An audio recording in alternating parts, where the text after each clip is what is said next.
Hi students, this is JilMac. I'm the Community College of Vermont instructor for web development. And in web development, some of you may be taking this to really learn all the ins and outs of HTML and CSS, and you might want to go on to other classes like intermediate web development where we really get into CSS or CIS 2140 where we get into JavaScript or even the PHP class for web programming. But for others of you, you are going to be using web pages. You might be a manager in charge of a web system and not really write code yourself, but be in charge of those who write code, or maybe you're a tester and you have to test and discuss things with developers, front-end developers or back-end developers, and you have to kind of know the lingo and kind of where to go and get information and how is the whole web built. So for people who need a general overview, this class is great. For people who want to start on the HTML, CSS programming journey, this is great. And this is just kind of, this discussion is going to be about the DOM, the Document Object Model. And we're going to use this example, Borders, because it's a nice simple one from chapter 11.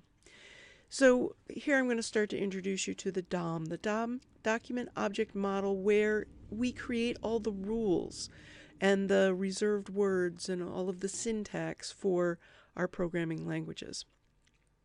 So here we have this very simple border styles.html, and when we right click it and just view the page source, it shows us that, you know, here we have our HTML and it's going to be in English, and we're going to have a title of border styles. And remember, the title is what's up in the tabs. And then this one happens to have an inline style that's right inside the HTML. It's not an external. And it has all of this syntax. It has, you know, where the style tag begins with, you know, a tag called style. And then they have this thing called body, and P for paragraph, and P.ddd, and all of this other kind of stuff. Where do they get all of this? Well, when you go out and you look at the rules, the easiest way, I think, is W3Schools. So W3Schools is the world's largest web developer site, but it also kind of takes all the rules and puts them in a nice dictionary kind of format, except it's like a 3D dictionary. And right now, we want to learn some stuff about CSS. So if we click on the CSS, we have this CSS tutorial, but notice we have all these different tutorials. A home tutorial and an introduction and a syntax and how to do different things. And so that's on your left navigation. And as you work down through, you can look at examples in each chapter, because these are each chapter. And then you have the example of how do you create a background color, and how do you give the color H1, and how do you give some attributes to the paragraph. And they have this try it yourself. Try it yourself is very powerful, because what it does is it lets you edit the HTML code and the CSS code over here on the left, which is very similar to your Notepad or your Sublime Text. And then see the result. It's sort of like it uploads it to the server, and over here is where you're looking at the final thing, which would be like looking at it out on your ST web space. So here, if instead of the H1, which is this is the H1, the header 1. Instead of it being orange, I might want to say, well, I'd like this to be green. And so when I click See Result, it's going to show me now this shows up as green.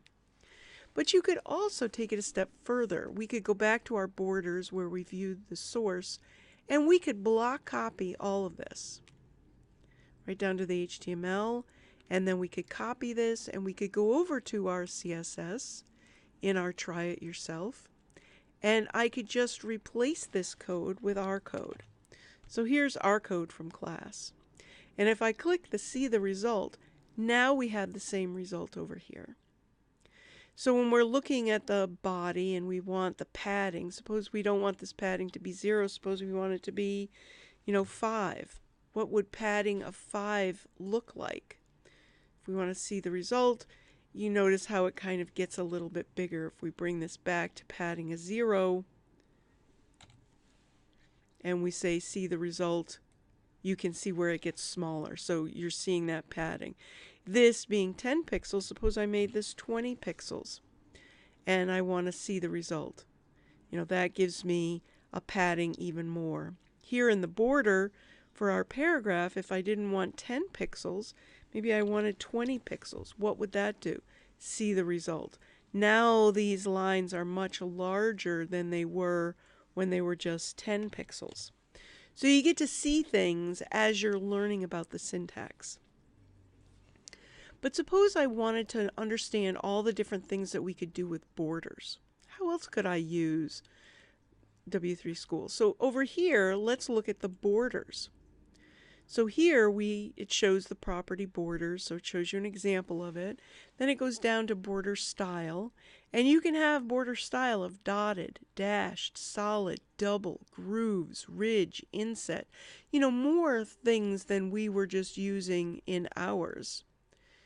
Here we were using a dashed, and here this orange one has a ridge kind of on it, kind of thing. Where the groove, I guess it makes it look like it's going in, where you have a darker on the outside and a lighter on the inside, and a ridge you have a lighter on the outside and a darker on the inside, and these different kinds of things. So here, when you're in the try it, you can try out different things. Here in the CSS, it's kind of showing you all the different things, and then it's showing you an example of it. Suppose we wanted, to take all of these and look at what the result would be. We could do this, or we could put that in the try it yourself, and now you would see what it would look like. So W3Schools is a great place to kind of learn concepts if you don't understand all the concepts. Our textbooks is showing you some of it, but I think W3Schools does a nice job. And you might also want to do some of this for extra credit. Suppose you wanted to really understand backgrounds, and you wanted to understand how backgrounds work. Do one of these tutorials for extra credit, or do it in place of one of the exercises.